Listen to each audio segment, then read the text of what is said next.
All right, guys, this should be good. Let's see.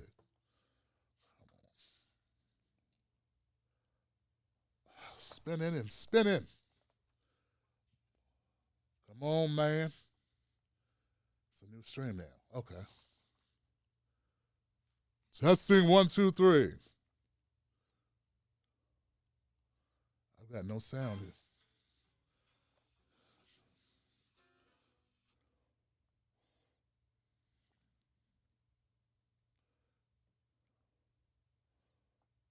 This is old.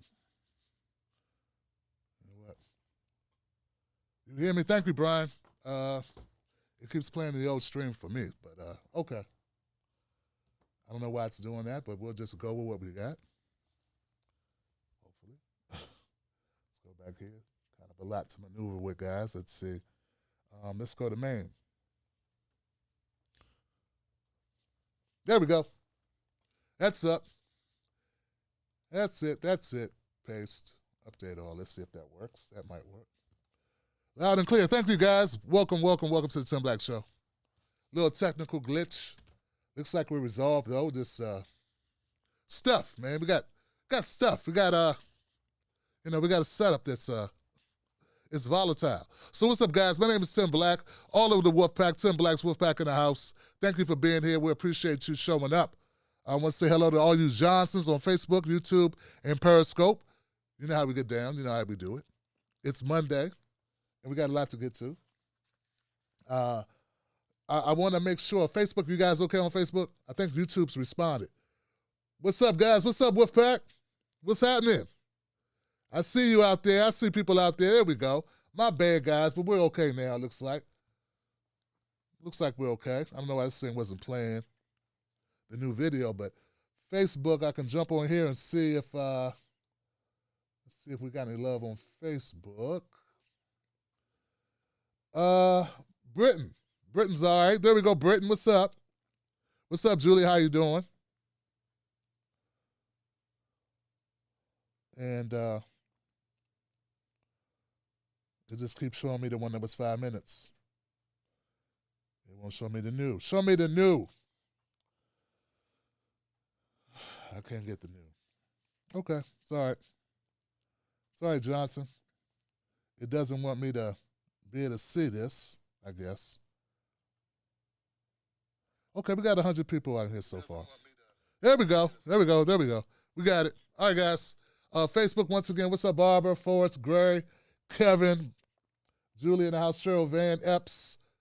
Thank you so much, guys. Please share this out. We're going to talk about some stuff today. It's an important show tonight. We got some stuff to update you on.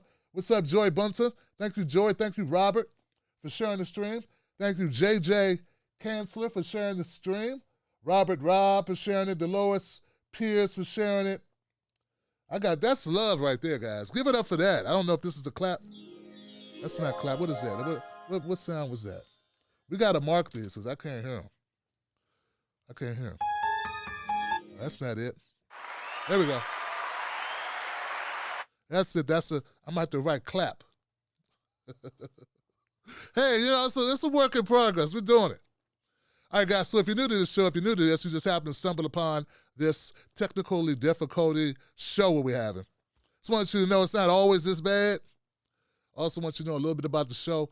Tuesdays and Fridays, we open up phone lines. People call in from all over the world, and I do mean all over the world, to give their take. This channel used to be called Tim's Take Live. That's all I did was give my take live. Now it's the real Tim Black, the Tim Black Show. Real Tim Black on Facebook and Twitter, Tim Black at Night. Mondays, Thursdays, we do this, which is just the news. But I do read comments. We get down to it. So be here tomorrow if you want to call in, but I encourage you to be here tonight because I may not say exactly what you think I'm going to say, but I'm going to say some stuff because we unapologetically bold here. That's how we do it. That's how we get down. This makes us different than CNN. So it makes us different than MSNBC. We get down, guys. So before we go too far, I want to first do an update, guys. And this is so important, and I'm happy to be able to do this update. And I'm going to get to the update, then we'll extrapolate after that. But in case you haven't known or didn't hear it, this happened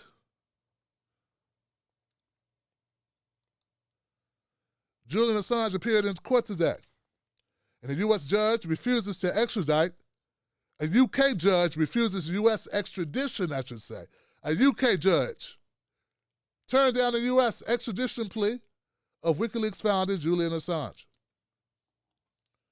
That's right. So that's an artist rendering of Julian Assange in court. There he is right there, wearing his mask. And so is the guy behind him. Yeah. So here we go. Can't tell much other than he looks well. Okay, so from what I see, which is good news, It's also very good news to hear that he will not be so far extradited to here with us. Because we know how our justice system here doesn't mean justice. It's very much inhumane, right? So that's a good win for us. In fact, I haven't reported on Julian Assange in a while because, damn it, guys, it's just so damn depressing. It just gets me angry, and there's nothing I can do about it. And after a while, it just gets you angry and more upset because if putting out information that's true is a crime, what does that say? Remember, all of this is about Julian Assange and WikiLeaks putting out information that was 100% true. Wasn't a smear, right? It wasn't to discredit. It was actual truth. Now, truth may be inconvenient, but it's still the truth. That's all it was. And for that, you had to hold up in an embassy for 7 years. Because make no mistake about it, those trumped-up charges they had on him, saying he may have committed some type of sexual assault that were later dropped.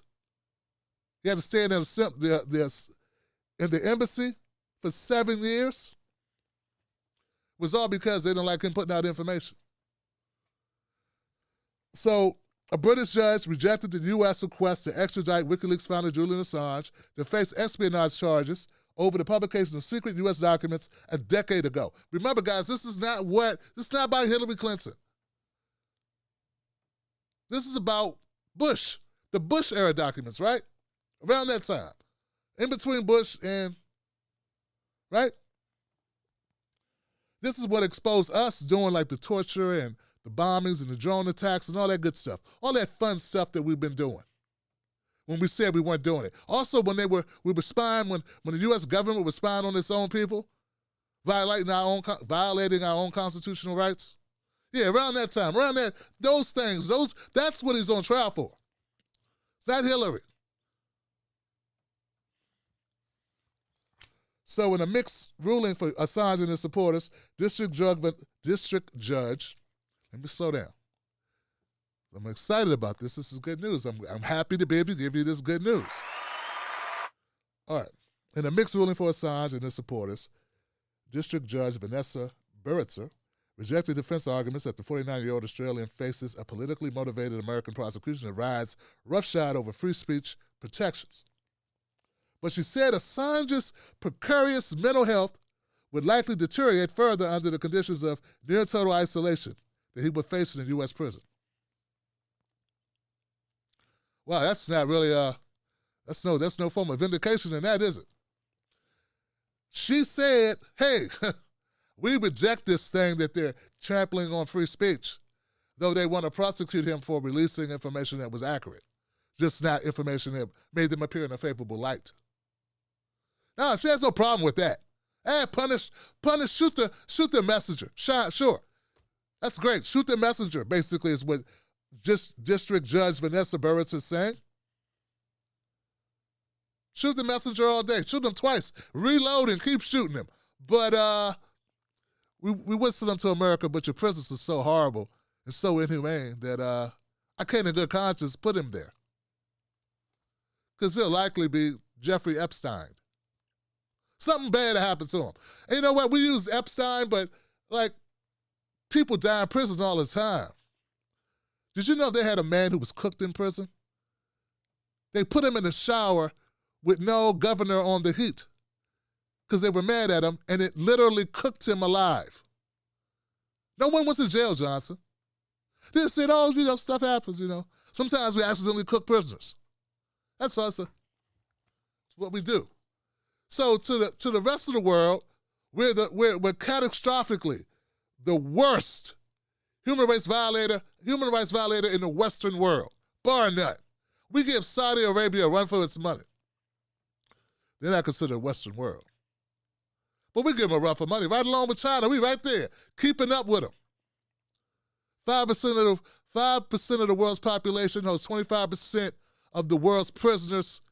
Set the bar standard, the gold standard, on how to incarcerate a people. Black people. And poor people too. You can get it too, Johnson. But America hates black people, but they hate white people too, just a little less. If you don't have money. I mean, I should say poor white people. Okay, so America don't care about anybody poor at all. But it's just got a little extra on it when you're black. That's all we're saying. That's all we're saying. That's it. Kind of hard to argue that point if you look at history at all. So, the mental condition of Assange is such that it would be oppressive to extradite him to the United States. Well, hell, man. Every black person in America needs asylum if that's the case. Can I get asylum? Because it is oppressive to have to live here. It's oppressive to be black in America. Just ask Tamir Rice or Eric Garner or John Crawford or George Floyd or, oh, that's right, you can't ask them, can you? Breonna Taylor, Sandra Bland. Lawyers for the U.S. government said they would appeal the decision, and the U.S. Department of Justice said it would continue to seek Assange's extradition. So the U.S. is not going to give up. That's that old stick-to-itiveness of the U.S. government, man. Never fails to be selfish bastards and do the wrong thing. Double down on it because why? We're the U.S. I just want to make this clear before we move on. Obama did not go after Assange. That's one thing he didn't do. He didn't go after Assange. This is all Trump. You guys know that, right? This is Trump, right? Are we right about that? This is all Trump. Because I guess Obama didn't want the backlash, so he just kind of let it simmer. Let it simmer out there. You know what I'm saying? I'm not saying he supports Assange. I'm not saying he supports, I mean, hell, he ran the surveillance state. Okay? Obama, but I'm just saying, Trump's Justice Department is the one doing this. At any time, tiny hands could pick up a phone with both hands and call them off, but he won't do it, Johnson. Now, he'll call them off of his lawyers who got locked up. He'll call them off the guy with the white hair, the jackass, the guy with Alex Jones. What's his name? Somebody knows his name. What's the guy? Trump pardoned all war and finance and sex criminals. There you go. The guy with the weird name. The guy that had the... Yeah, forget it. Somebody knows what I'm talking about. What's the guy with the weird name? Oliver Stone. Is that right? No, is that right? Oliver Stone's the director, right? Who's the guy? Who's the guy? Roger Stone. There you go. I knew it was a stone. A Rolling Stone or something like that. Sylvester Stallone, something similar, something like that. Romancing the Stone. You get it. You get it. So, you know, whenever Trump supporters and these people that are, well, you know, Trump's not as bad. He's you know, as Biden's much, well, Trump's bad too. Evidence here. We can talk about variations and gyrations, different iterations of bad, but let's not argue. Why are we splitting hairs? Both parties suck, Johnson. That's my catchphrase. I love it so much I made t-shirts and hats of it. Okay. Just fun facts. So Julian Assange, it ain't over. But Mexico, okay, here goes the part I need to add. Mexico has agreed to allow Julian Assange to seek asylum in Mexico. Being a lover of human rights and corruption. I mean, it's just every time I turn around, there's some money or something going on in Mexico. There's just, maybe I'm just getting it wrong. I watched Ed's Manifesto on Instagram. Love his channel, love his page, love his profile. That's what they call it on Instagram, right? And he just covers all things in Latin America, right? Point is this, man. I don't know. I know Mexico's not Latin America, but you get my point. Cartels, all of that, let me just say this and get out, because I'm going all over the place and I'm making mistakes. I don't trust Mexico to house him. But I'm glad for the offer, though. And I don't know. I mean, you take it, right? Anything to not have to go to the U.S., I would think. I don't know. I'll give you more information on that as it becomes available. I'm just glad finally to be able to report something about Julian Assange that doesn't make me feel like helpless, hopeless, like this country's just shit. You know, like, because freedom of speech, we all support that. You know what I'm saying? And it's just so, it's so frustrating. That's it. People think, you know, you don't care. I care. It's just, what am I going to say every time I update this? He's still there. He's still being tortured. He's still not getting fresh air and sunlight. He's still getting treated like an animal. I need to come in every other day and just say that because, well, that's what you're supposed to do. No, I don't have to do that. It's hard to do that. Maybe you want to do that every day. Maybe you could do it. Let's move on to another subject, Tim. Sure. You know, you can come do this if you want to do it. If you want to tell me how to do it, you can come do it.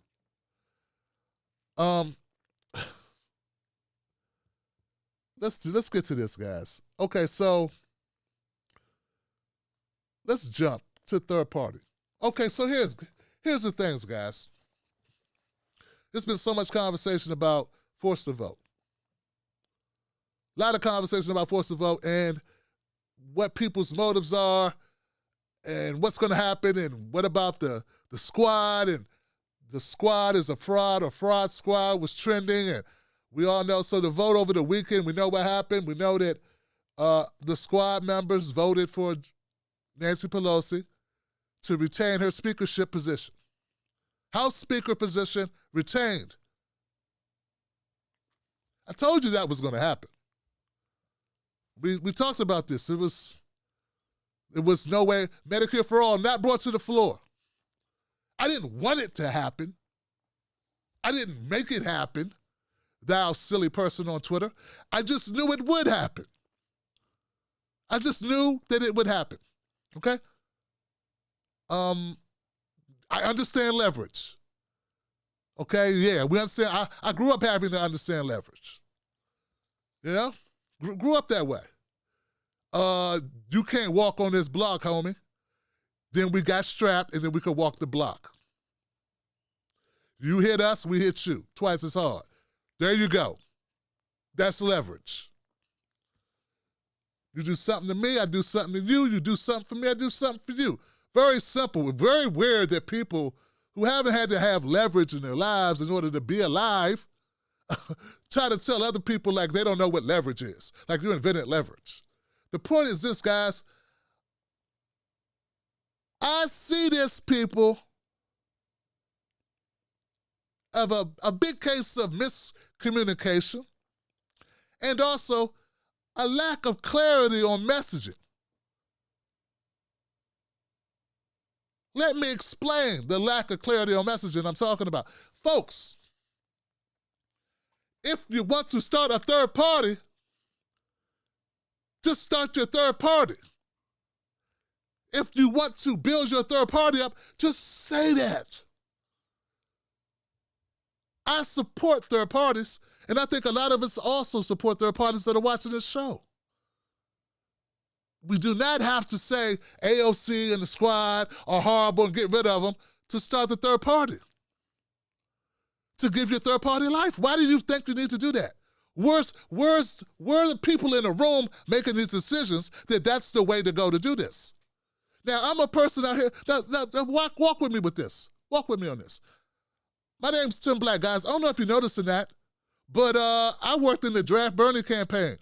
I was one of the speakers, along with Nick Bronner and Jimmy Dore, the three of us, and Kashama Sawant out of Washington State, who went to Capitol Hill to try to get Bernie to join the Draft Bernie movement, which is what Movement for People's Party was called before it was called Movement for People's Party. I was one of the founding people. You see video footage of me on the Capitol making speeches, giving a speech about Draft Bernie and why it was important to develop a new party to get rid of, to crush the duopoly. What I'm saying, guys, is, of course, we support third parties. I voted third party in the last 2 elections. Some people watching haven't done that. Some of the people that are now in the Movement for People's Party, did any of you guys vote for Hillary or vote for Biden? Anybody? Well, I didn't. So there's a lack of messaging, though, because the way this was displayed was more like a referendum on AOC and Ilhan Omar and Rashida Tlaib and Bowman and Cory Bush. And I'm like, well, pump the brakes. Next, you'll be coming after everybody. But you don't need to come after everyone. You just need to build your party. We don't need to drag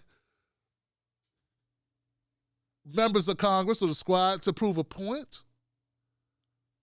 We already know the point. The point is that we have a shit system, and we need to break that system. So let's not focus so much on these people. Let's focus on this system that's horrible, and we need a third party to break the system. We have to break the system. Not the people, the system. A lot of the arguments about good faith, bad faith, a lot of the arguments back and forth about style and language and tone, a lot of that has to do about the manner in which this has been accomplished, the way it's been launched. Even a person who supported Movement for People's Party, I participated in every convention they've had. Somehow me disagreeing with the tactics, some of the tactics, thrown out with the bathwater. Every step of the way, I've been a part of this. And all I'm saying is, it wasn't until maybe this weekend when I really realized what was happening. I went back and I watched the video when Dr. Cornel West came on my show. Yeah, Dr. Cornel West came on my show and said great things about me too. Because he's a how can I say this? He is a humanitarian, and he's gracious. He's a very gracious person. And very empathetic, okay? So, but then I ran across this, I went back, I looked at my interview with Dr. Cornel West, and then I realized some things he said in the interview. He said it, what the intentions were. Here goes a clip, guys, just in case people missed it, because it didn't get a lot of views. A lot of people didn't share it. I wonder what that's about, but now I need you to watch this, okay?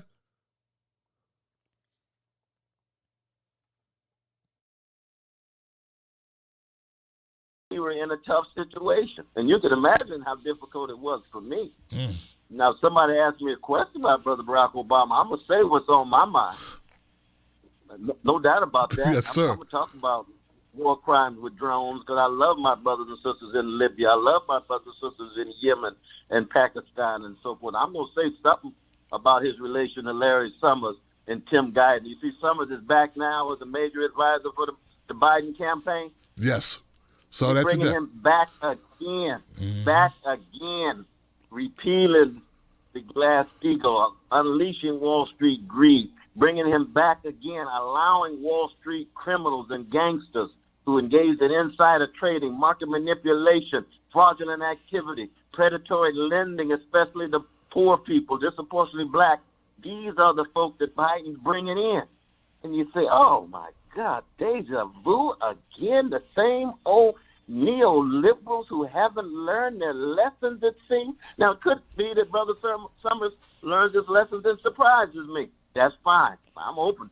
I'll try to be flexible. But when you see this kind of knee-jerk reaction, bringing in neoliberal elites on the one hand and keeping the same counter-terrorist teams from the past when it comes to State Department and Pentagon choices, you say, oh, so we got a neoliberal disaster against the neo-fascist catastrophe. Here we go again. In light of that, Dr. West, when people say, well, look, we have Biden, we have Trump, it becomes harder and harder for me to even consider Joe Biden as being a better solution. And he's trying to pull Bernie supporters into the fold, but he's not giving us anything to embrace in his candidacy, in his campaign. As you just pointed out, putting these Wall Street birds, the ones who raped us in 2008, 9, and 7, back on the team. No, it's true. It's true. But keep in mind, though, brother, that we're not really looking for the solution within the arena of electoral politics in a highly financialized capitalist economy, a highly militarized nation state, and that's its connection to mass incarceration is something that happens on the domestic front in the same way the drones go out in terms of its imperial policy. But in the commodified culture, too, how do you gain a foothold for truth and justice in a commodified culture, the militarized nation state, driven very much by white supremacist sensibilities, white supremacist practices, white supremacist perceptions, but then a financialized capitalist economy, meaning that financial services sit at the center with over 40% of the profits gained by those folk in financial services and intimate relations to Silicon Valley with the technologically advanced monopolies and oligopolies that we know, Microsoft and the Google and Facebook and what have you, so that Biden would never come near solution. I mean, my wrestling with this issue has to do with we've got to be part of an anti-fascist coalition.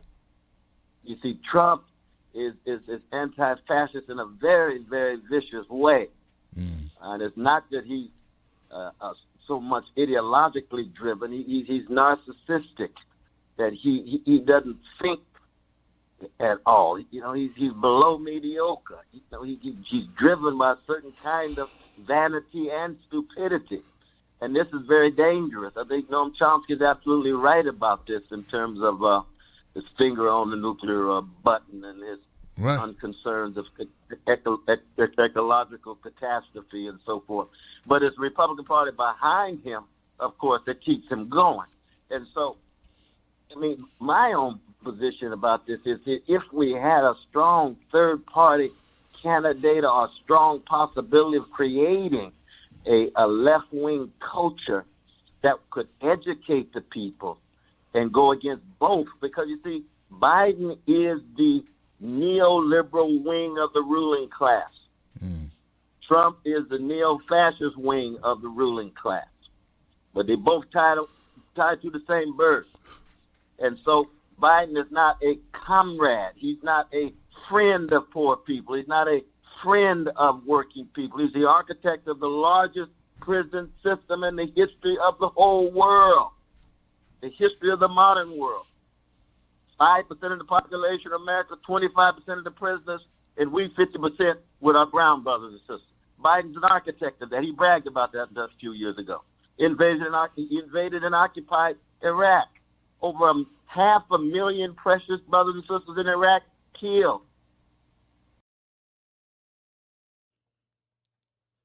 Okay, guys. So that's just a tiny excerpt. I mean, we talked for about an hour. That wasn't even 5 minutes of it.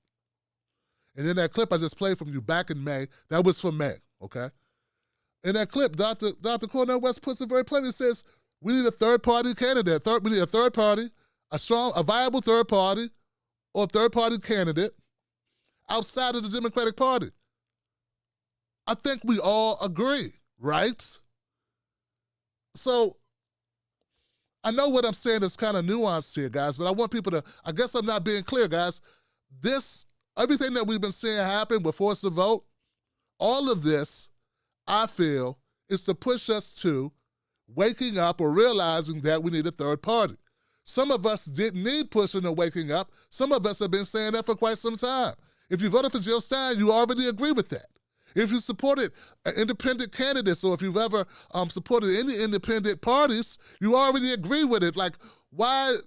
What I'm trying to say, guys, is I feel like this should have been better articulated, that what we're talking about or what the pusher is for the Force to Vote is to make a viable third party. And look, here goes an example of just why we need it. We need it because even the most well-intentioned people are going to have such obstacles within the Democratic Party.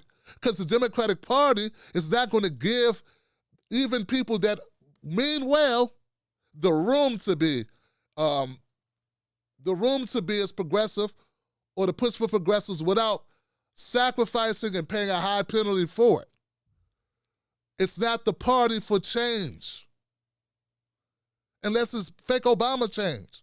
And that's what Dr. Cornel West is articulating here. And I think people have different ways of expressing or communicating it. But I want to be simple here and just say, I just wish it was framed that way to begin with. This ain't about the squad. This is about the Democratic Party. And that same old question we've been asking ourselves forever, man. I've been hearing this since I got into politics. Is change possible within? Can you change the party from within? That's the question, right? And there are going to be different schools of thought on that. Some people believe you cannot change it from within. Others believe you got to try. So that's really the difference I see here. If you're angry and you're tired of the Democrats to the point where you've given up on the Democrats, but you haven't given up on possibility of a better country, if you haven't given up on progressive causes or policies, then you got to look, that sounds like this group of people that have been saying, we've got to force a vote, we got to get, because now they're galvanizing and realizing, they're not going to get this to a vote anytime soon. There is no urgency but with Nancy Pelosi. There is no urgency with the Democratic elite. There's no urgency with the DNC to table any of our issues. This is why I was saying bring in reparations, because I would love to get some of my black supporters, some of my black folks who are new to this, who are looking outside peripherally, watching what's going on and saying, where's our skin in the game, specifically for something that we want. And I want to wake them up to the Clyburns. I want to wake them up to how those who don't get it yet, that this black misleadership class is lying to them. They don't really support reparations. But instead, I got people that don't support it within even our own collective. That's the reason why I push for that. But at the end of the day, I think we know that there's an inside game, there's an outside game. We don't have to fight each other over this. Okay? I don't think we should have to fight each other over this. Support third parties, I do. Support the Moving Forward People's Party. Forget all the other stuff, because whether you like the tactics or whether you like the way all the arguing we've been doing, and a lot of you people have written me very disgusted, some very sad, some disheartened, some frustrated, some angry with me. I didn't do anything. No, I don't run any of this stuff. But at the end of the day, guys, I think we all can agree, if we put all that aside, and say we need more parties. Does anybody here not believe we need more parties? Is anybody watching this live stream disagree that we need more parties? Now, we know it's going to be a long road, man. You can't make a party overnight. I know people want to shortcut it by getting very popular politicians to all of a sudden join a party that's not even yet formed, but is that realistic? Is it realistic to say, join this party, which we haven't even gotten off the ground yet? Because you can make a new party by yourself. Now, you won't win anything, but it'll be a great start. I think we got to do it the way we have to do it, grassroots. We got to do it. It's going to take time. Hell, I might not even be alive when it's done, but to know we put the work in towards the inevitability of getting it done, we ain't going to stop working on it. That's the thing. That this is not an overnight thing we're talking about. This could be 20, 30 years, if we're lucky, to have a viable third party. And people are talking as if this should happen yesterday. Like somehow we're gonna wave our hands or get loud enough or yell enough or piss people off enough or call people out enough, and all of a sudden we're gonna have a third party in America against the corrupt DNC and battling a corrupt GOP. Now you're battling them both while one side is trying to play you against the other side. It's a long road, but we sign up for it. We have to sign up for it because we know we need it.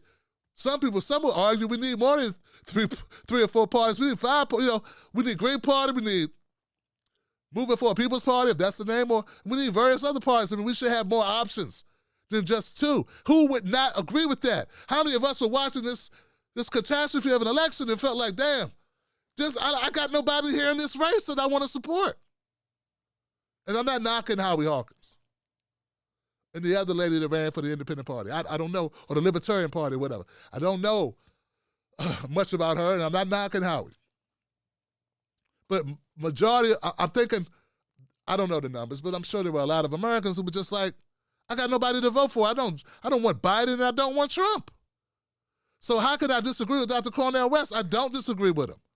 But we were so caught up in the tactics and the rhetoric around it, and people were getting emotional and pissed off and fighting each other, that we lost sight of the fact that all we're really talking about is starting a third party and giving it some juice and using the ineptness or the ineffectability and the ineffectiveness of the Democrats to do what we want them to do, or the Democratic Party to be a viable mobile to move us toward our policies that's going to be evident. We need another party. We need another party.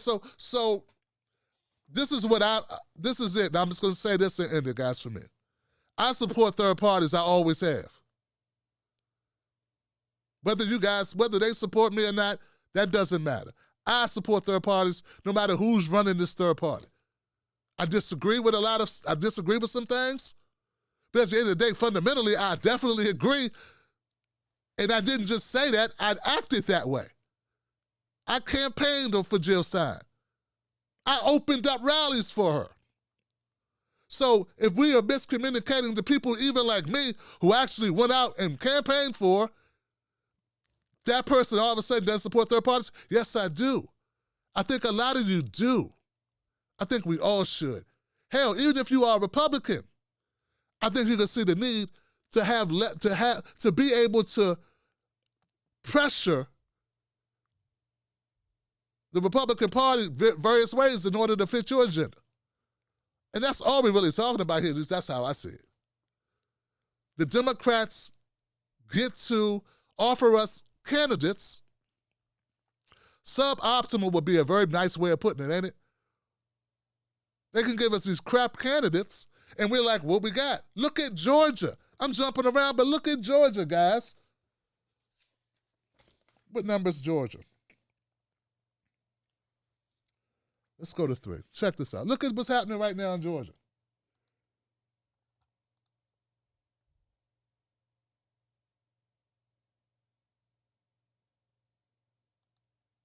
Here we go. These guys. What's great about these guys? Not a damn thing, Johnson. Absolutely nothing. Nothing's great about it. Nothing's great about Ossoff. Nothing's great about Warnock. The only thing great about them is that they are not as bad as the Republicans in some ways. That's it. Nowhere is it more evident that we need a third party than when you look over in Georgia. Right now. Someone wrote me today, dropping all types of dimes and all types of truth bombs about Ossoff and Warnock. I don't want to say the person's name, but this person is very active in Georgia politics and knows a lot about Georgia politics. Hello, brother. I hope all is well. I've been reading your very informative Twitter page, and let me tell you that Ossoff is a joke. And so is that lame-ass preacher with even less experience than Ossoff. Warnock should be ran out of Georgia. He's owned and operated by Stacey Abrams and Bloomberg.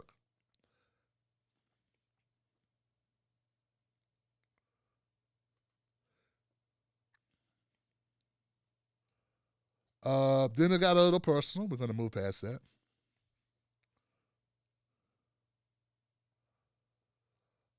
Woo!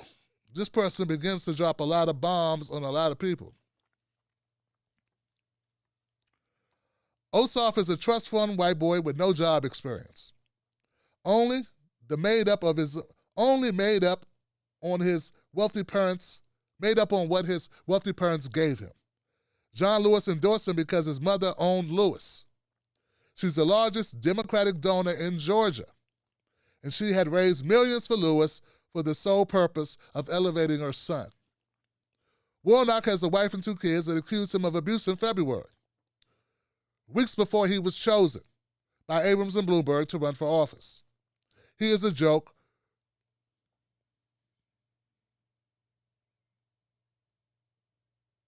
Anyway, some personal stuff about Warnock that they've been trying to keep quiet.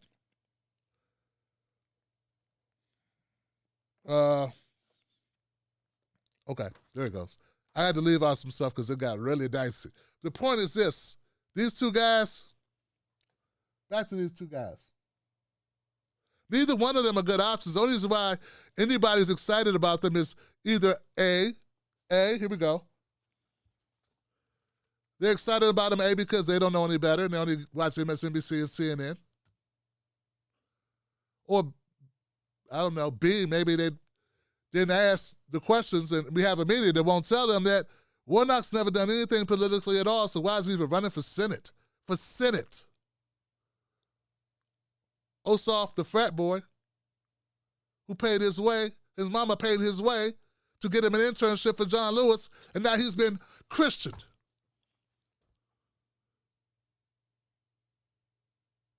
They're in the pocket of Bloomberg. And see, but then also what do you have? Republicans who are just as bad or worse. If we had, when we talked about leverage earlier, if we had the leverage to have an independent that was viable on the ballot, able to rally a base, grassroots, infrastructure, all those things you're going to need in order to get in there and provide a different option, then I think a lot of people would be interested in that. At least those who became educated about how bad Ossoff and Warnock really are. But they don't get that information. So A, B, C is, well, can't be as bad as the Republicans, right? And we feel like, oh no, we want to give the Democrats the mandate they need in order to make the changes they're going to make, basically not do the things they say they're going to do, or say a bunch of stuff that they don't follow through on.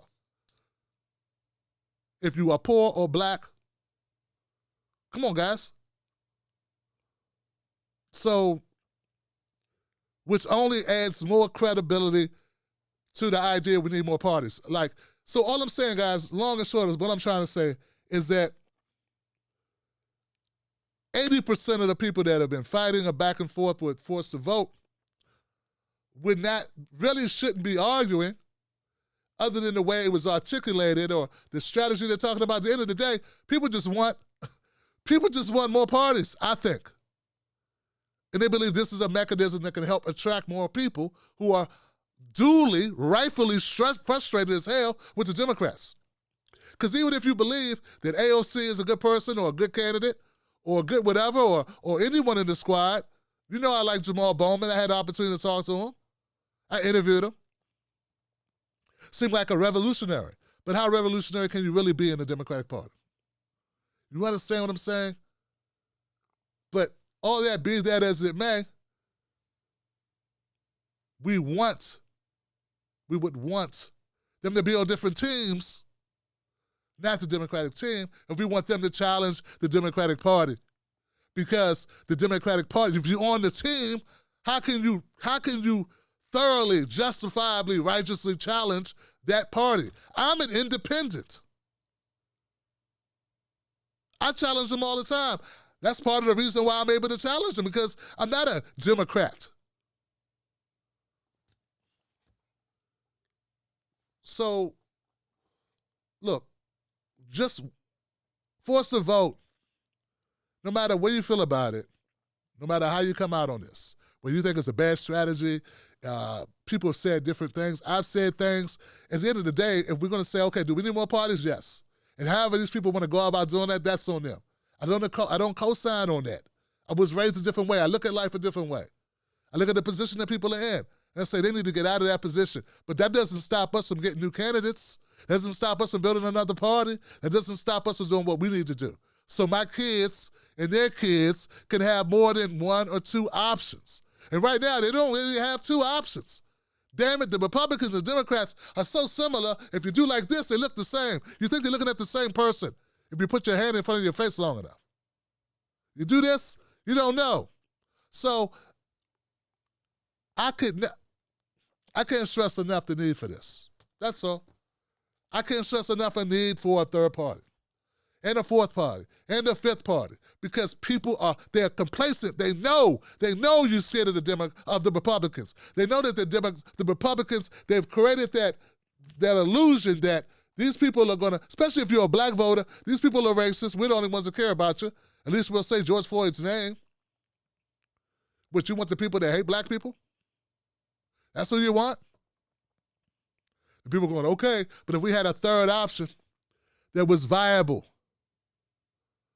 that people thought could win, and that's going to take time. But I support that process. So I hope that makes it a little bit clear. I just looked at it this weekend like, damn it, if you want to start a third party, that's your focus, that's what you're doing, just say it. Just say it. Third party. Say that shit loud. What's all the rest for? Because at the end of the day, if you don't want problems, and let me be honest here, guys. I wish they would have voted against Nancy Pelosi just to stick it to her. Of course I feel that way. But until we can build up a third party, where the hell are they going to go? We need both things. And it was a shame that somebody like Nancy Pelosi gets to stay in power. It's a shame that she gets to stay in power, Johnson. It's a shame. 100 times over, it's a shame. Not just because we know she's a corporate Democrat. That's not the only reason. She sucks on the numbers, too. How many seats do you have to lose? I mean, if you're a Democrat and you're watching Nancy Pelosi lead your party, and you look at all the seats, I mean, a stadium full of seats have been lost under her tenure. When do we say, time for a new coach, Johnson? Can we get a replacement in here? I don't care if you're a scab, get in here. Her numbers suck. Even if you're a Democrat and you know nothing about policy and you don't believe she's part of the problem or any of that. It starts at the top. Isn't that what we say? Isn't that what we say? Don't we give the ringleader the most time in this country? Well, the heist of the mental faculties of many of the voters who believe that Nancy Pelosi is on their side, to me, she's a criminal. She's a war criminal, but she knew about that Iraq bullshit. She's a war criminal and she's running psychological maneuvers on the brains of people who are being fooled to believe that these people care about them and are putting them first when they're putting their donors first. Real estate donors, pharmaceutical donors, military industrial complex donors. We can go on and on. All right. I think most of this has been a misunderstanding. And it's not to capitulate or make things better. It's just, that's how it looks to me. Dr. Cornel West put it very plainly. We need a third party. How else can we tackle this at all? That was him explaining, Dr. Cornel West was explaining why he had to support Biden over Trump. But all along, he's putting his full weight behind a third party. That's how much he really wants to support Biden. Start a new party. And look, as Americans become, because look, guys, I'm sorry, I'm long-winded on this, but I had a vision the other night. I had a vision. Biden's presidency is going to be horrible. And a lot of us had a fear that this is going to bring on someone worse than Trump. It could also ignite a third party. Some Democrats are starting to wake up, man. Some people are waking up. Republicans were waking up too. They're waking up to the fact that's why they picked Trump over all those corporate. Well, I guess you can't call a Republican a corporate Republican. You know, this neo-fascist. But the same way we have fear that it could bring something worse than Trump from the right, it could also usher in an independent party and something totally new. So I just hope we can focus on that stuff. Because I believe Biden's going to let down a lot of people. And those people are going to be disillusioned. They're going to need different people to articulate that message. So those people understand that their only option is not just go get Trump in 2024. If they don't lock him up for something and make him disqualified to even run in 2024, right? Because they might do that with Trump. But people are going to be so disillusioned in 2024, they're going to be looking for an answer. And I don't think it's going to be Kamala Johnson. All right, guys, I want to go back and talk a little bit more about Georgia. I guess. Georgia. Back to these guys, folks. Back to these guys. Back to Ossoff and Warnock. These guys are... It's just a day between the crucial... It's just a day. It's not even a day, a couple hours before the crucial runoff elections in Georgia. Which party will control the U.S. Senate? Now the odds, they were running odds, right? Here goes some polls on it. I don't know if you can see this, but Ossoff is leading Perdue, Senator Perdue, by, 1.8 points? 1.8. And Warnock is leading Loeffler, Senator Loeffler, by 2.2. Still very close. I mean, anything can happen. It's going to be about turnout, right? That, to me, will be the deciding factor. A victory for both the Democrats. Ossoff and Warnock would evenly split the Senate 50-50 between Republicans and Democrats, with Vice Presidential-elect Kamala Harris able to cast a tie-breaking vote. You know, you still got people like Joe Manchin in West Virginia who votes for Republicans more than he votes with Democrats. So you're still tied. Get it? But okay, numbers-wise, D in front of their name, okay. Odds Checker, which aggregates betting data from dozens of bookmakers, shows Warnock is likely to prevail in the state's special election matchup against Loeffler. Warnock odds are 4 to 7, implying a 63.69 chance, while Loeffler's victory is priced at 13 to 10, with an implied probability of 43.48. I don't know exactly what that means because I don't bet. That's since a long time ago when I lost money at that carnival. You know, those carnival things where I was throwing the thing and shooting the thing, and the guy tricked me, had me spend all my money. Yeah, so I don't bet, man. I don't do that. But according to the odds, Warnock is on top. The betting website has Purdue win at 11-13 with an implied probability of 54.05%. Ossoff is priced 4 to 5 with a slightly higher implied probability of 55%. So anyway, odds on favorite Warnock, Ossoff, not doing as well. So anyway,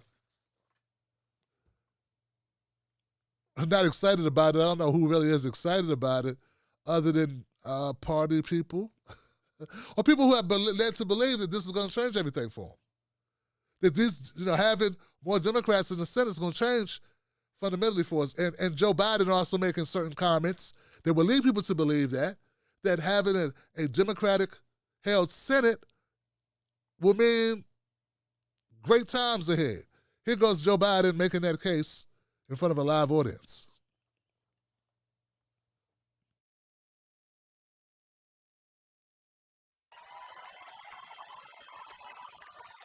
That's not an exaggeration. That's literally true. If you send John and the Reverend to Washington, those $2,000 checks will go out the door, restoring hope and decency and honor for so many people who are struggling right now. And if you send Senators Perdue and Loeffler back to Washington, those checks will never get there.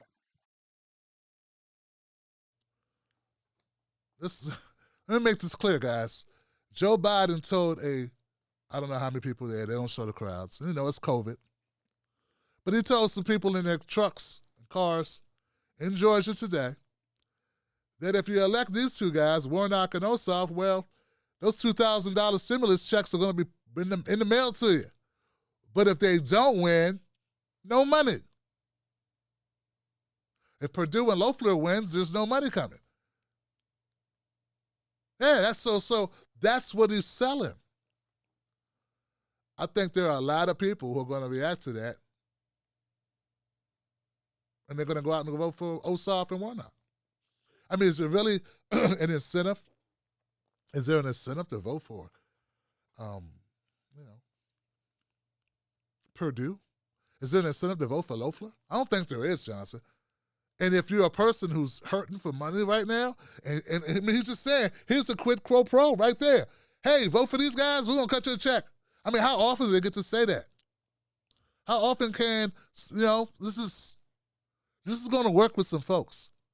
I'm not saying it should work. I'm not saying, yay. I'm saying it'll probably work. It may very well work because it's offering money. It's like saying here, oh, forget that Obama phone thing the Republicans were talking crap about back in 2008.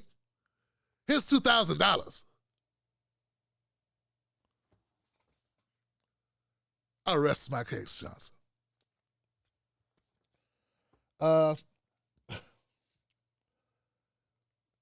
Trump was also in Georgia today, doing his best to knock the hustle. And I got Trump talking. Yeah, we got Trump doing a lot of talking. Let's focus on Georgia right now. This is crazy because I don't know what's wrong with this guy.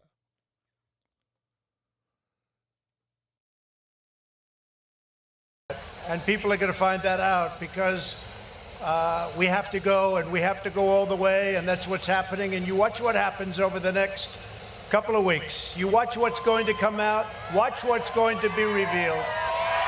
You watch.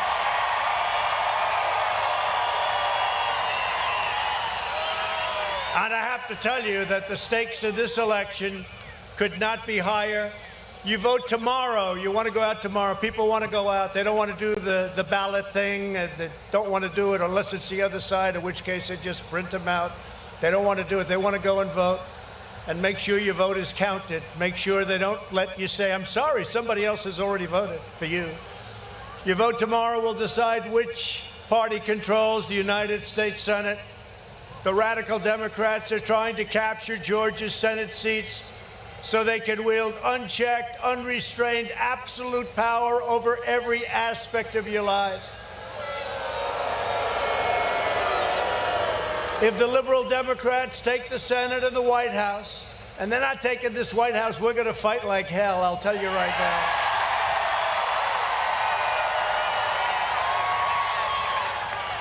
You know, I was telling Kelly before, you can lose, and that's acceptable. You lose, you go, and you go wherever you're going, and you go and say, maybe I'll do it again sometime, or maybe I won't, or I'll get back to life. But when you win in a landslide, and they steal it, and it's rigged, it's not acceptable. It's not acceptable. Then you have a country that would be run, if these two don't win, and if we don't take the presidency, you have a country that would be run by Schumer, Pelosi, and Biden. The people of Georgia will be at the mercy of the left-wing socialists, communists, Marxists, and that's where it's going. You know, we don't like to use the word communist. How about the press? Look at them back there. Look at all of them. How about the press? It's a lot. This guy just, Jesus Christ. This guy just throws everything against the wall, doesn't he? Give me that. Just throws it. Did it stick? Give me that. Just throws that. The radical Democrats.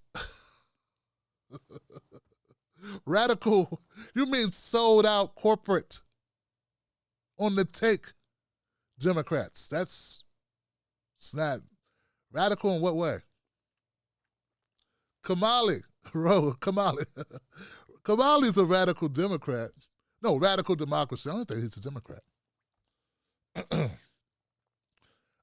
Here's the thing, guys. If you could call Nancy Pelosi, Chuck Schumer, socialist, Marxist, socialites, I think he meant socialites. You know what I'm saying? I don't think he meant socialists. Trump just makes stuff up and just, whatever, Johnson. Whatever. Who needs truth? Who needs truth? He's still talking about they stole the election from him. They stole them, and they stole the election. I won by several 100,000 votes, and it was all rigged. And we're gonna keep fighting. We're gonna fight this thing all the way. And we don't want the socialists, radical socialists, communist, Marxist, Democrats. And even after saying all of that, when he said you don't want Nancy Pelosi, Chuck Schumer, and Joe Biden running the country, it's kind of right. I mean, with me, he is. I mean, I don't want them running the country. That's why I support replacing Pelosi, for one. I support replacing Schumer, too. And, I don't know. I still got my no Biden button. My no Joe Biden buttons. I had those. So, yeah, who wants this guy? But Trump does not help himself when they have recordings of him begging the Georgia Secretary of State, Roethlisberger, what's his name? What's this guy's name? I don't know this guy's name. I can't pronounce his name. President Trump's phone call with Georgia election official, President pressures Secretary of State Brad Raffensperger to overturn the results of the election in an hour-long phone conversation. And there's a transcript and an audio recording. Now, I don't want to play this thing. I really don't. I think it's been everywhere, but what I'm going to do, man, there's people watching who have heard none of it.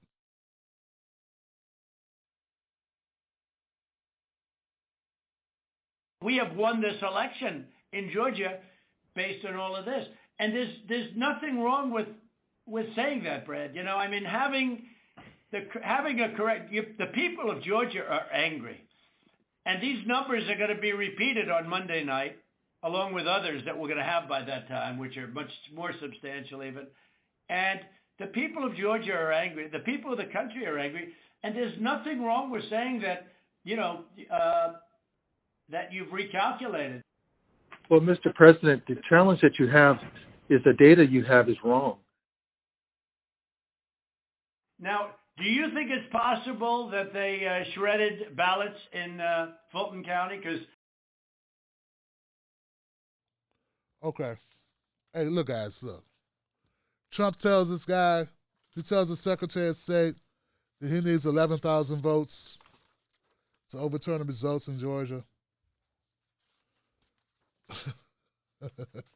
It's like, look, get me the votes. Go make it so. Go recount something and give me the votes so I can win this thing. I mean, he says it. He tells them the number of votes you need to go get for us. Aren't you a Republican? Go get the votes. But, Trump is corrupt. And I'm not saying we don't need election reform. Of course we do. We've been talking about election integrity since I've been talking about it since 2015. We were talking about it in the Democratic primary, though. Anyway. So Kamala Harris. So anyway, let me just say here with Trump. Trump, whatever. Okay, fine. I don't know what's going to happen in Georgia, but of course we're going to report on it. In a way, I do want the Democrats to win just so they have no excuses, Johnson. There'll be no excuses that they'll have, that they'll be able to use to show why they haven't radically improved the country, why they haven't made your life better, your kids' lives better, the infrastructure better. Poor people, help poor people in poverty, in mass incarceration, which Joe Biden, chief architect of it. Okay? Like, all of the issues that we have, we want Medicare for all. We want universal health care. It's going to be no excuse why these things aren't done when you got that, when you have that Democratic House and Senate. Right? Of course we know that's not going to work. When Obama had the House and the Senate, what did he do? He got us Obamacare. Right? That's it, right? So there were still people that didn't wake up behind it, but I think things are different now. I mean, we got the pandemic, we had Trump. I think people are paying attention to politics in ways that they used to didn't pay attention. Like this, Trump brought a lot of attention to politics. I'm not saying it was good attention. I'm not saying yay. I'm just saying it's reality, and I think they're not going to be able to be as quietly do nothing as they were. Okay? Because people are going to pay a little bit more attention. And with our help, maybe we can help. Well, with our help, maybe we can shed some light. Maybe.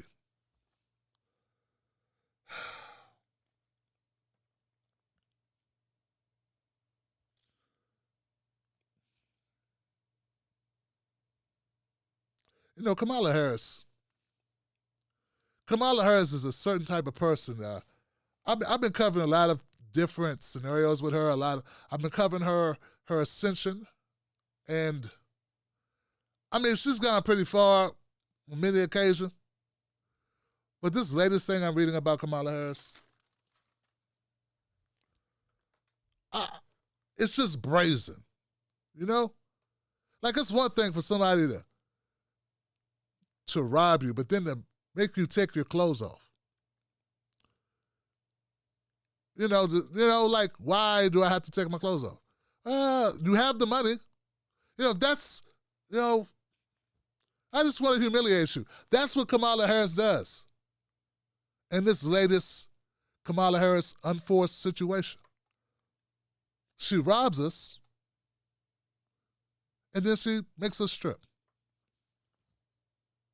Look at this. Now, if you think, oh, Tim, it can't be that bad, Tim. You're tripping. You're going over the top. Listen to what she did, Johnson.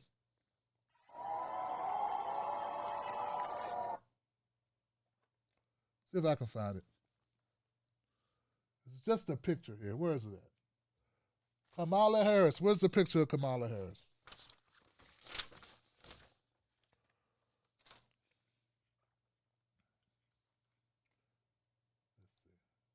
Oh, here we go.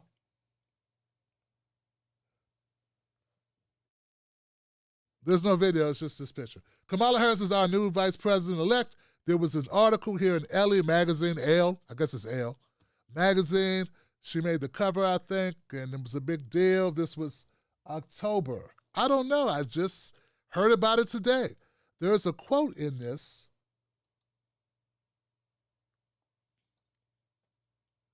And it was on Twitter trending here. Well, I don't think it was trending, but it was very popular that a friend of the show, Andre, hit me up, sent me this tweet. He said, I don't know, what did he say? He said something like, this is crazy, you won't believe it, or what the hell, or something. The absurdity of Kamala Harris is complete. Now she's stealing stories from Martin Luther King. That's right, stealing stories from Martin Luther King. And what stories did she steal, Johnson? What'd she do this time? She says, I will never forget a moment in Birmingham when a white policeman accosted. No, this is MLK. This is Martin Luther King Jr., okay? I will never forget a moment in Birmingham when a white policeman accosted a little Negro girl, 7 or 8 years old, who was walking in a demonstration with her mother. What do you want? The policeman asked her gruffly, and the little girl looked him straight in the eye and answered, feed him. She couldn't even pronounce it, but she knew it. It was beautiful. Many times when I have been in sorely trying situations, the memory of that little girl or that little one has come into my mind and has buoyed me. Okay, so that's MLK. Those are his words.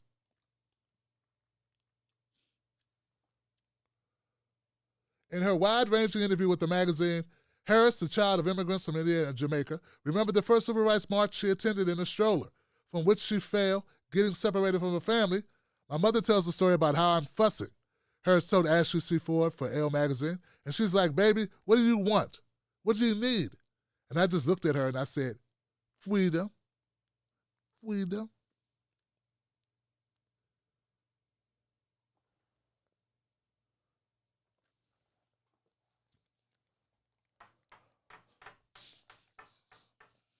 Yeah. At least now we know why Joe Biden picked Kamala. Because they're both plagiarists. That's why. They're both liars and plagiarists.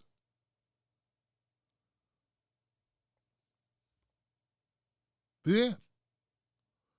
How do you get a story that's so similar to Martin Luther King Jr.? How do you get that?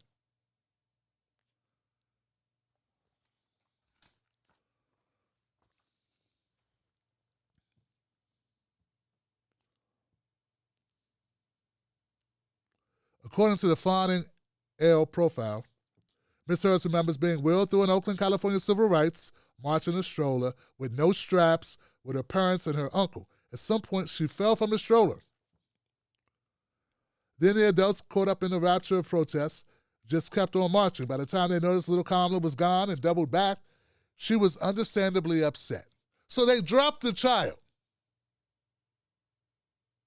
They kept going. They didn't even know.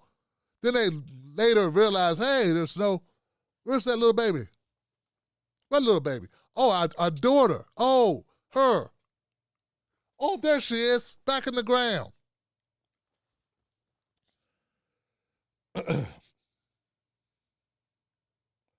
My mother tells a story about how I'm fussing. She's like, baby, what do you want? Why would you ask the baby what the baby wants? To be picked up off the ground, maybe, that you just knocked her out the stroller? I don't know. What do you need? And I just looked at her and I said, freedom. Now, what you need is a truth serum. Truth serum, a spine, some ethics, moral code, some clarity, a soul, a little bit of righteousness, a will to fight for the people. Now, you need a lot of things, Kamala.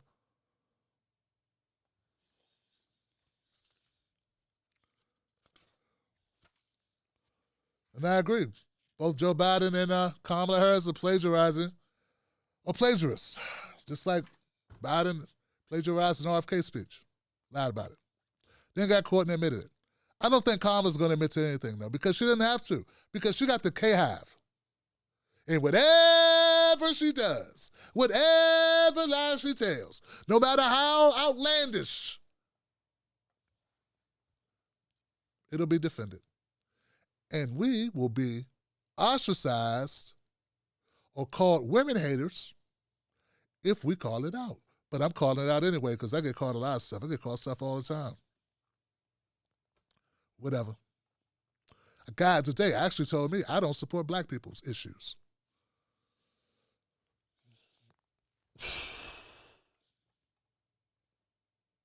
What you gonna do, man? They talked about Jesus, man. They're gonna talk about you too? What? They hated, look, of those who are not religious at all, they shot MLK. Blew his brains out. Now he's the poster child for all things civil. He's a beacon of light. Yeah, they killed him. They wanted him to kill himself too. They worked their hardest to get him to do that first. Then they bit the bullet and killed him themselves. So, yeah, they're going to talk about all of us, and they're going to come for all of us no matter what we do. If they're not coming for you, you're doing something wrong. I mean, how can you really win in this situation? If you're really speaking truth to power, how are you winning? I'd like to know how you win. What did you have to do to win? How can you win in a system that is dancing against the truth that you're espousing? If you're really calling it straight, how could you be winning so well? Unless you're playing both sides. I mean, everyone knows we like Joe Rogan because Joe Rogan, has got a platform and brings people on and makes some stars overnight or really gets some awareness and really helps them. But he's only able to do that because he'll go a little bit Candace Owens and then go a little bit over here. A A little bit Trump, a little bit Biden, a little bit in the middle. And that, I mean, how else are you winning so well?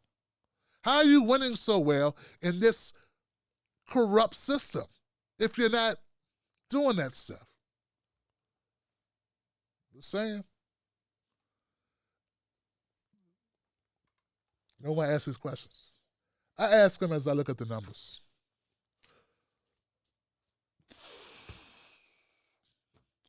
That's really all I got, guys. Kamala Harris is horrible. Then, we knew that. We knew that, right? This is the worst, though. I mean, I don't know. No, it's not the worst. No, it's not the worst. The worst is letting Steve Mnuchin off. The worst is going after moms, single moms, living in abject poverty, barely making ends meet, and blaming them for, I don't know, kids that they don't have babysitters for to make sure they went to school on time, and threatening to lock them up, and in doing so, prosecuting the hell out of black people and poor people in LA. And then when you get caught on it, start talking about one-offs, about child abduction cases. When over 90% of your cases were like weed possession. And we got dummies who don't even look in your background to see most of your cases were not child abductions or breaking up sex rings. It was locking people up for just having a joint. Those firemen that she worked the hell out of for $1 an hour because she didn't want to have to pay real firemen. Those people that were innocent or proven not guilty through DNA that she didn't want to release because we need workers. Or the people that should have been released because of good time or whatever. She extended their sentences. So this ain't the worst. This ain't the worst you could do. It's consistent with who she is. Power hungry, don't care about the facts, don't care about the truth, makes the truth up as she goes, and will form herself into whatever bottle she's poured into. And that's why her and Biden are perfect. They're a good team. That's why she chose him. Or that's why he chose her.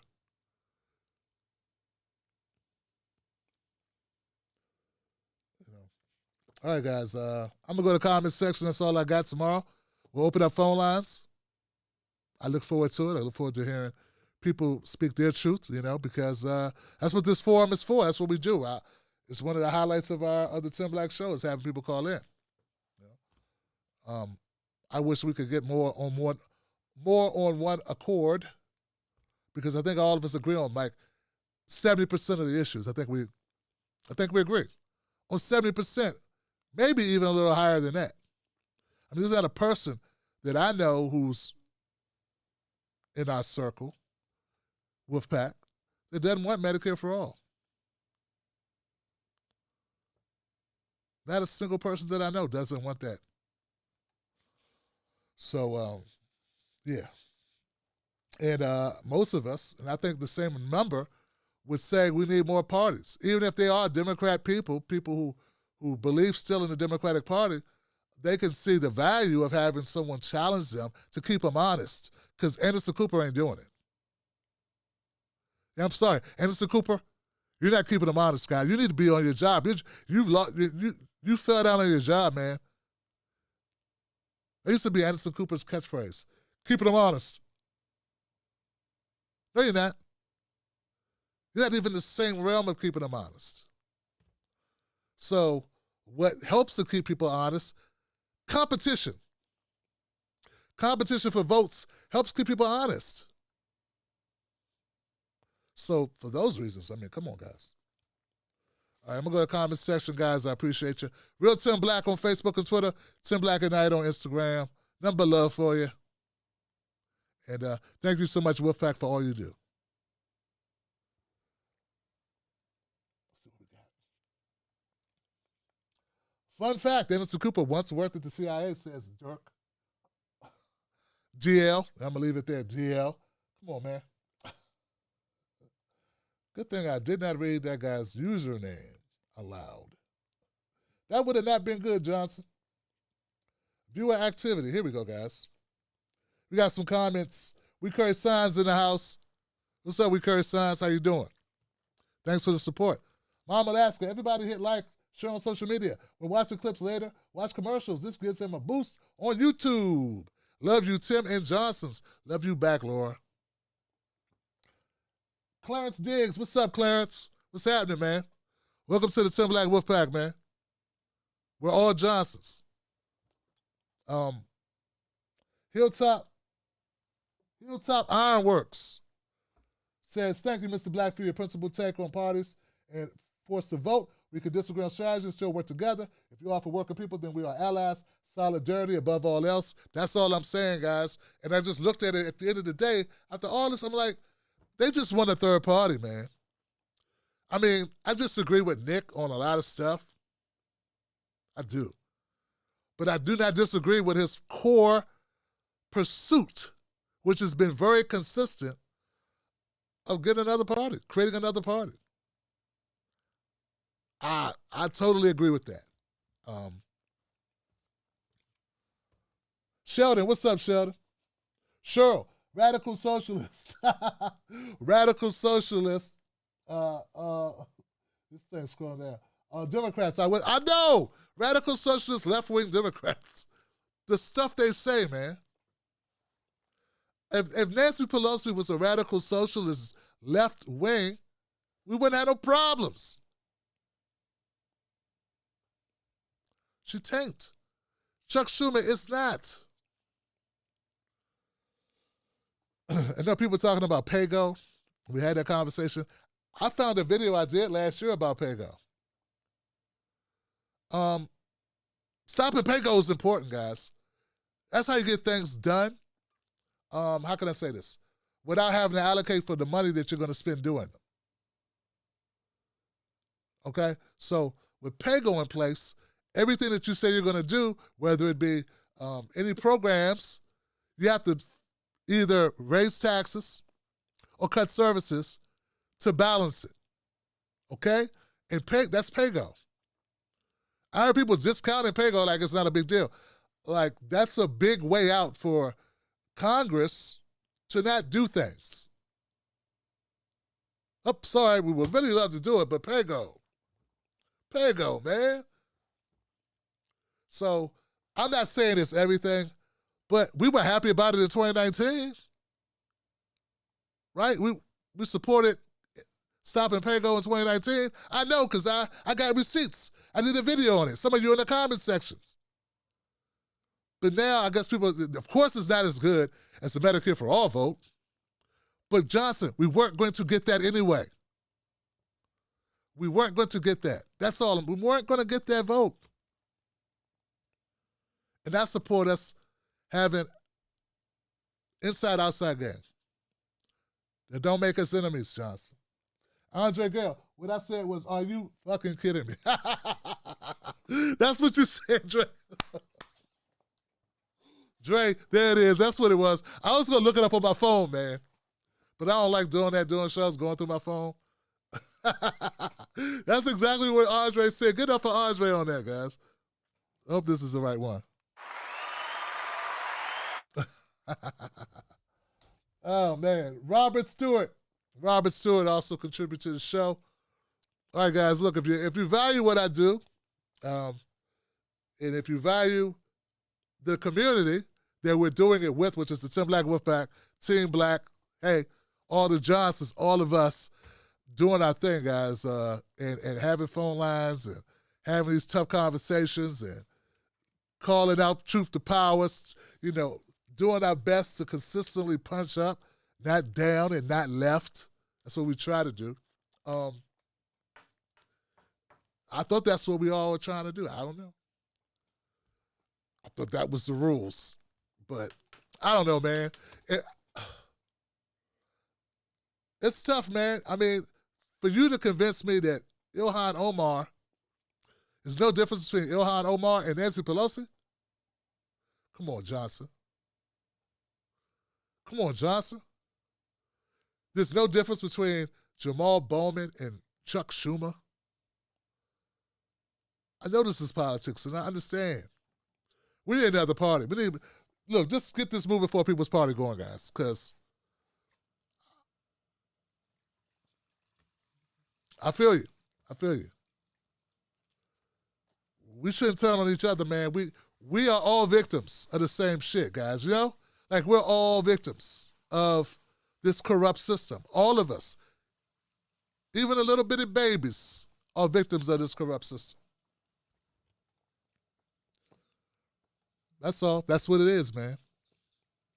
Even the people you disagree with, people that you're arguing with, are victims trying to come up with ways or solutions or strategy in order to put an end to this corrupt system, to make changes in this corrupt system. And so, like, the real people, man, I keep saying the real villains, man, that's the people that are keeping this system intact. And so that's how I look at it, guys. But I appreciate you guys having a level of nuance, you know, with this. And let's try not to destroy each other out there because, gosh, someone said that somebody was destroying TYT tonight. Oh, man, I think I just stay out of it, man. I didn't work for him, so I don't got nothing to say other than videos I've seen, and I'll complain about Jenks, like, you know, things he's done with Hillary back in the day, but I don't watch that much of the content no more, or anymore. I don't watch much of that content anymore. I'm sure people will call up tomorrow talking about TYT. I don't know, but I think there's going to be some smoke. Somebody got all the smoke tonight. That's my comment section. I was reading my comment section. They're like, you ain't going to believe this, Tim Black. You know? Sam, thank you for sharing it. Sam Ante, Jimmy Davis, Billy the Conqueror, Jeffrey Denton, Jimmy McHugh, Lisa Ann, Albert, Danny Garcia, Amity Grant, Christopher Taylor. We got a lot of love on Facebook, man. I want to give it up for everybody on Facebook. See, I got to keep checking this. I don't know how long this stuff stays. Facebook loves me so much they demonetize all my stuff on Facebook. It's the craziest thing. I put the same videos on YouTube. YouTube monetizes it. No problem. That's good stuff. And we know YouTube likes to demonetize too. I put the exact same video on Facebook. A week later, they say, you broke our policies. Google was fine. But Facebook, it's you broke our policies. So they demonetize everything on Facebook. All my content. So, I don't know, guys, if you're not a member of the Tim Black Show, please become a member of the show. If you want to be able to watch replays of the show, you got to become a member on Patreon because that's the only thing I could do. I have to increase my membership, you know, because that's it. So thanks to Andre and Kamala, we do make clips, but for the entire show, you got to become a member on Patreon because it's the only source of income we got. And I got to pay those guys. So, yeah. That's how it is. And I guess I could always just get. Let me stop. I'm not going to say anything. I don't want to pick sides. I'm not going to pick sides, Johnson. Oh, we good here, guys. We good. Gary Chambers. I see somebody saying Gary Chambers in the house. Sally Thompson. Dr. Claw. Goodness gracious, people are pissed. Hey man, guys, I'm trying to be the glue. I'm trying to be the glue that holds us together. People are saying some really hard stuff on Facebook. Oh my God. Goodness gracious, Mike. Cannabis is in your DNA. Oh God, I don't know. We really need to get trolls on we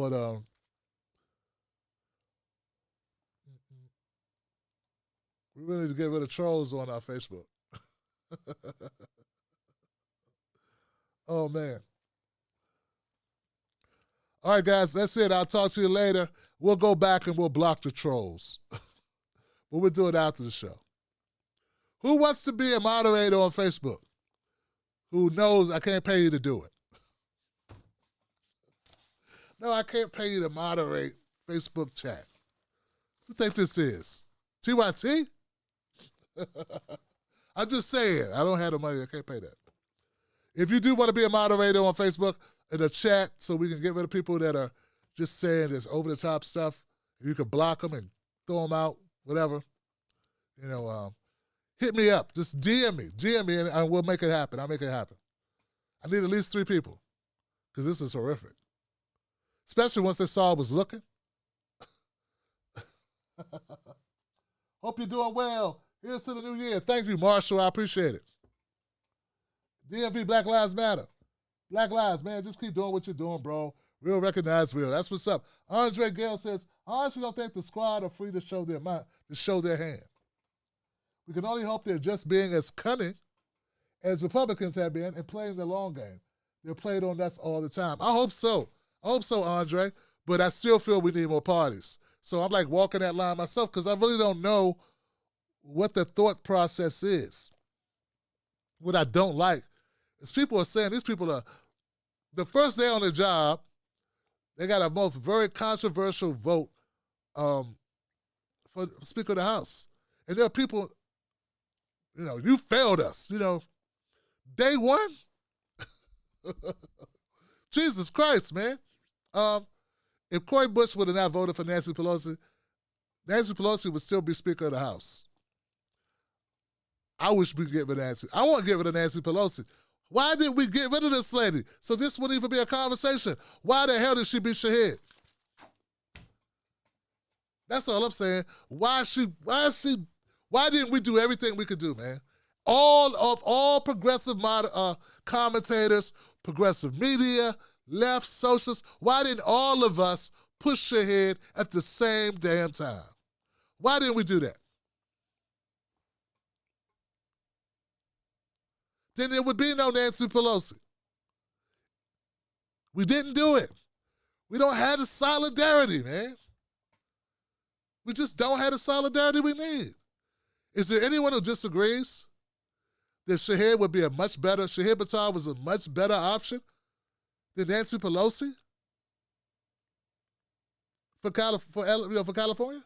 Anybody? He's still human. So that's the type of thing, that's the type of stuff, that concerns me is the lack of unity that we have. Even around, as much as we detest Nancy Pelosi, she won that thing walking away. And I don't know, did we do everything that we could do? I don't know. So, but yeah, man, it's tough, man. That's why I say we need another party. That's why I got to support them. No matter all the stuff that's been said, no matter what, I got to support a third party and a fourth party and a fifth party. Because it ain't about us. It's not about our feelings. It's not about any of that. It's about what I feel the country needs. And I think we all can agree we damn well need more parties. We need more options. Right? All right, guys, I'm gone. I talked long enough. You guys got me going. Shout out to the Wolfpack. Shout out to all you Johnsons. Be safe, guys. I'll see you on the next one.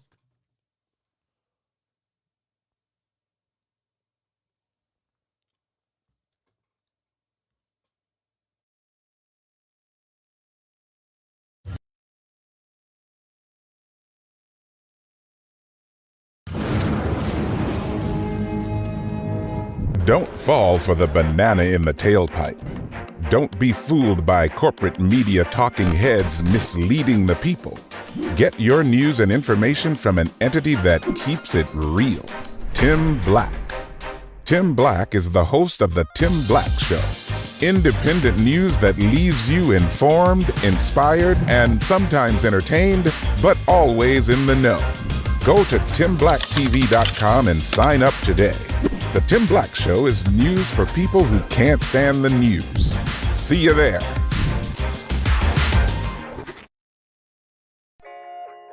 Let me ask you something. Do they know us? When I say they, I mean the talking heads on cable news. Do they know you? I mean, they talk about the world as if it's a sport. They play political games, report on our pain, rack our brain to feed the stock exchange, but do they know us? Do they know what we care about? Nope. They're too far away. They can't see us. They can't feel us. They can't relate to us.